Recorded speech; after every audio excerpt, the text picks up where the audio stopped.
Il était une fois un jeune pêcheur qui s'appelait Clément. Lorsque sa mère partit rejoindre d'autres contrées britanniennes, après la disparition de son père en pleine mer, il rencontra une telle solitude qu'il décida d'aller retrouver celui-ci, même si ça devait l'engager à aller combattre les pires créatures. Après plusieurs semaines de navigation, il croisa une tempête qui le surprit. Il lutta tant bien que mal contre ces vagues titanesques. Le lendemain matin, le calme revint et Clément posa l'ancre de son bateau près d'un rocher. À cet endroit, il découvrit les restes d'un navire sur une plage abandonnée. Il ignorait où il se trouvait. Poussé par la curiosité, il fila vers la carcasse du bateau. À l'intérieur, il n'y avait aucun survivant. On y trouvait juste des algues et quelques coquillages roses, noirs ou blancs, accompagnés d'étoiles de mer. Cependant, une porte fermée attira son attention. Était-ce la cabine du capitaine de ce navire abandonné? En pénétrant à l'intérieur, ses yeux croisèrent le portrait d'une jeune femme qui possédait sur sa chevelure rousse un tricorne de pirate. Par tous les Britanores, c'est le portrait d'Alice que j'ai sous mes yeux. Oh, combien de marins sont morts pour avoir essayé de le trouver. Ah, si mon père était là, en cet instant, il serait fou de joie. Selon la légende, ce portrait possédait des pouvoirs magiques. Les anciens racontaient que la jeune femme, représentée sur celui-ci, sortait du tableau à l'insu de son propriétaire. Clément décida de prendre le tableau et de le ramener chez lui, à Odirna, pour l'accrocher à l'entrée de sa demeure. Bien qu'il ne connût pas la jeune femme, il tomba amoureux de son portrait. Elle semblait si belle, avec tant d'histoires à raconter. À partir de ce jour, sa vie prit un tournant totalement inattendu. Lorsqu'il partait en mer, le regard doux d'Alice se posait sur l'horizon, et à son retour, il avait l'impression qu'elle lui souriait. Chaque soir, avant de se coucher, il lui racontait sa journée, ses rencontres, ses découvertes. Ainsi passaient les jours et les nuits de Clément. Mais un soir, Clément rentra complètement épuisé. Une tempête l'avait encore une fois surpris, déchirant ses filets de pêche. Il se coucha directement, oubliant totalement le portrait d'Alice suspendu dans l'entrée. Le lendemain matin, à son réveil, il trouva son filet entièrement réparé. Que s'était-il passé? Qui avait bien pu le raccommoder? Il se dirigea vers le portrait d'Alice, qui le regardait avec malice et satisfaction. La légende disait-elle vrai? Intrigué et légèrement effrayé, Clément décida de tester la légende. Chaque soir, il laissait intentionnellement un objet cassé ou abîmé devant le portrait avant d'aller se coucher. Chaque matin, il retrouvait l'objet réparé, sans aucune explication. Il savait que personne d'autre ne pouvait entrer chez lui la nuit. Une nuit, poussé par la curiosité et l'audace, Clément fit semblant de s'endormir et resta aux aguets, espérant découvrir la vérité. À minuit, il entendit un léger bruissement. Il ouvrit doucement les yeux et vit la jeune femme du portrait, Alice, sortir délicatement du cadre. Elle se dirigea vers l'objet laissé par Clément et, avec des gestes précis et habiles, le répara en silence. Clément était fasciné, incapable de bouger ou de parler. Lorsqu'elle eut terminé, Alice retourna vers le portrait et, avant de disparaître à nouveau dans le cadre, elle tourna son regard vers Clément et lui sourit tendrement. Clément sentit son cœur s'emballer. Le lendemain, au lieu de partir en mer, Clément s'en alla retrouver une sorcière dans la forêt des Charmes. Celle-ci n'avait pas une mauvaise réputation. Elle était connue pour ses philtres d'amour et ses recettes miracles qui vous guérissaient de vos maux personnels dérangeant votre vie quotidienne. Quand il frappa à la porte d'écorce verte de sa petite maisonnette, la sorcière lui ouvrit en portant sur son épaule une petite chouette qui demeurait sa seule compagnie.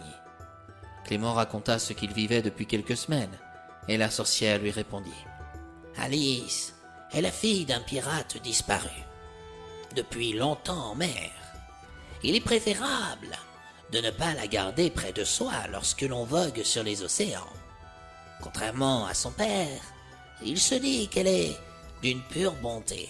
Si tu veux qu'elle reste près de toi pour toujours, tu vas devoir t'arranger qu'elle sorte de son cadre en bois, afin d'enfermer celui-ci dans ton cellier avec une clé.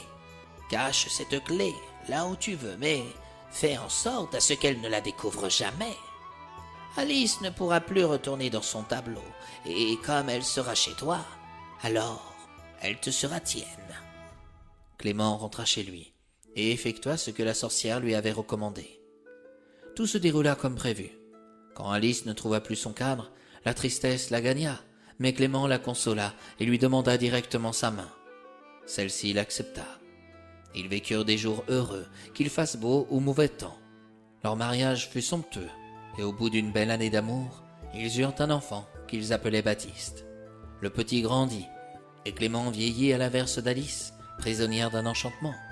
Un beau jour, Clément se vit obligé d'avoir une conversation avec son fils, qui ne comprenait pas pourquoi sa mère ne vieillissait pas. « Ta mère n'est pas une maman comme les autres.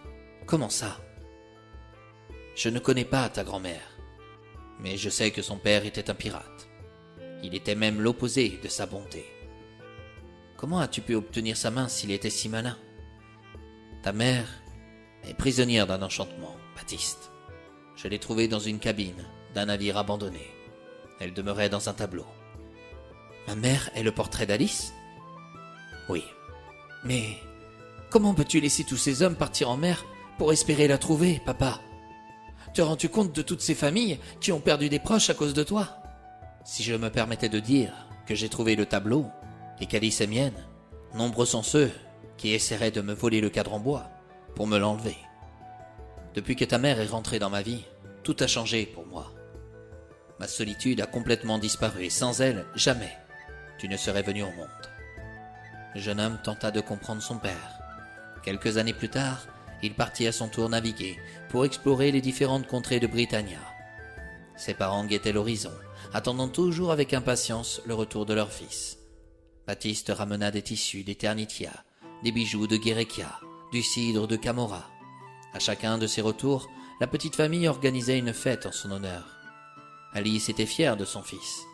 Il n'était pas devenu malsain comme son grand-père maternel. Quant à Clément, il était satisfait de voir son enfant naviguer aussi loin. Un beau soir, Clément arriva au bout de sa vie. Alice pleura à ses côtés. Elle semblait désormais être devenue sa fille, bien qu'elle fût son épouse et la mère de son enfant. Elle lui mit ses plus beaux habits pour son dernier voyage. C'est alors qu'elle découvrit une clé dans une poche de son pantalon. Elle comprit qu'il s'agissait de la clé du cellier, un endroit où il ne voulait pas qu'elle se rende. Sans plus tarder, elle alla dans celui-ci et retrouva le cadre en bois qui la maintenait éternelle. En respectant les volontés de Clément, Alice brûla son corps et envoya ses cendres à la mer. Au lieu d'aller se coucher, après une journée maussade, elle retourna à jamais dans son cadre en bois, en prenant bien soin de le suspendre dans le salon de la maison. Quelques semaines plus tard, Baptiste rentra chez ses parents, les bras chargés de trésors provenant de l'île enchantée. Il trouva la maison vide et découvrit un mot de sa mère sur la table du salon. Le message lui annonçait la mort de son père. Le jeune homme pleura et regretta de ne pas avoir pu être là pour ses derniers instants.